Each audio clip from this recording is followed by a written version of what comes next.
சம்சார பந்தம் அறவே நீங்கிட அருள் தந்தாய் தயாபர சத்குருநாதா ஆனந்தம் தந்தாய் குருநாதா ஆரத்தி சாயிபாபா குறைவற்ற செல்வமே உன் திருவடி சேவை அதுவே நீங்காத செல்வம் அதுவே நீங்காதிருக்க அருள் புரிவீரே அகம் மகிழ்ந்திட நலம் தருவீரே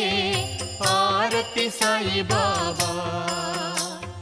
சாதக பறவை என்ற மாதவனே உமக்கு